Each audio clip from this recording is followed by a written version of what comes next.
Shri Venkateswara gold తాకట్టులో ఉన్న మీ బంగారాన్ని విడిపించి కొనబడును.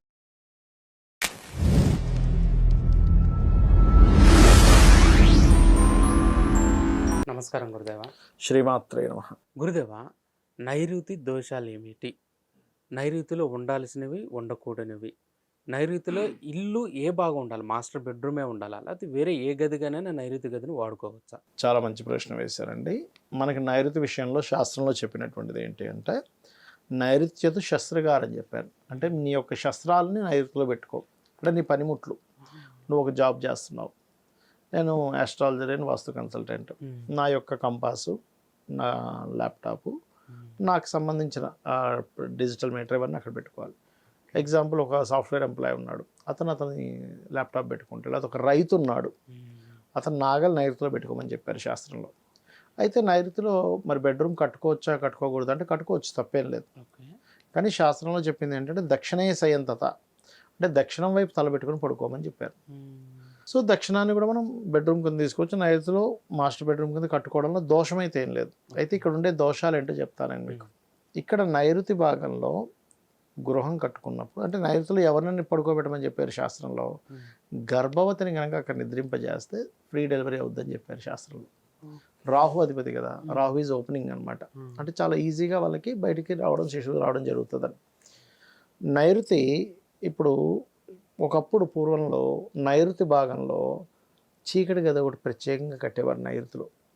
ఎందుకు అంటే నైరుతిలో పితృ అనే ఒక పదం ఉంటుంది, పిత్రపదం అంటారు దాన్ని. మీరు ఇంట్లో కూడా చూడండి, కొంతమంది తెలియక ఇంట్లో పెద్దవాళ్ళ ఫోటోలు ఎక్కడ పడితే అక్కడ పెట్టేస్తారు. అలా పెట్టకూడదు. ఎందుకు అంటే ఇప్పుడు మీరు కలద్దాలు పెట్టుకుంటే ఇక్కడే పెట్టుకుంటేనే దీని ఉపయోగం. ఈ తల మీద జేబులో పెట్టుకుంటే దాని ఉపయోగం లేదు. ఒక ఇయర్ ఫోన్ చెవిలో పెట్టుకుంటేనే ఉపయోగం, జేబులో పెట్టుకున్న సంఖలో పెట్టుకున్న ఉపయోగం లేదు. అవునా కదా? అలా ఏంటంటే ఒక డివైస్ యొక్క ఉపయోగం మన శరీర భాగంలో ఎక్కడుంటే దాని ఉపయోగం ఉంటుందని ఉంటుంది.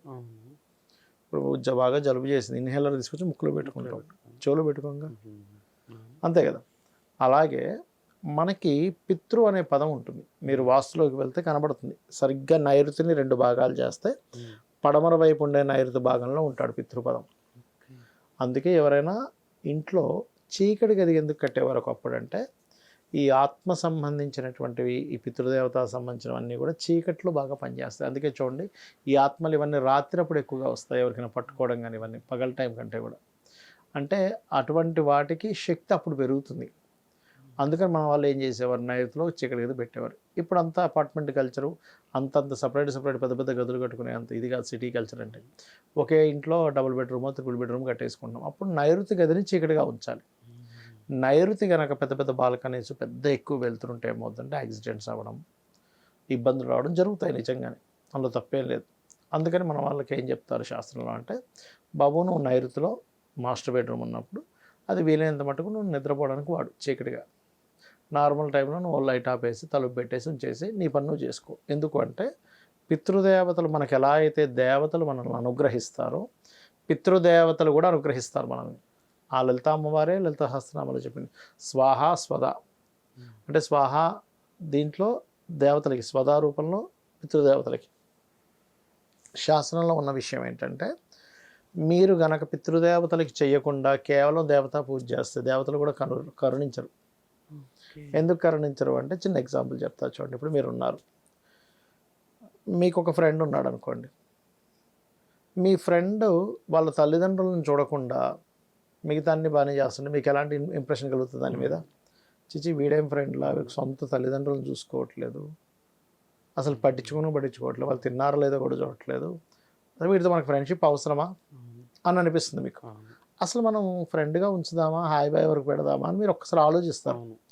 అలా కాకుండా అదే మీ ఫ్రెండ్ తల్లిదండ్రులని చాలా బాగా చూసుకుంటున్నాడు అనుకోండి, అప్పుడు ఏం చేస్తారు? అరే గౌరవిస్తారు, చాలా మంచివాడండి అని నలుగురికి చెప్పుకుంటాం.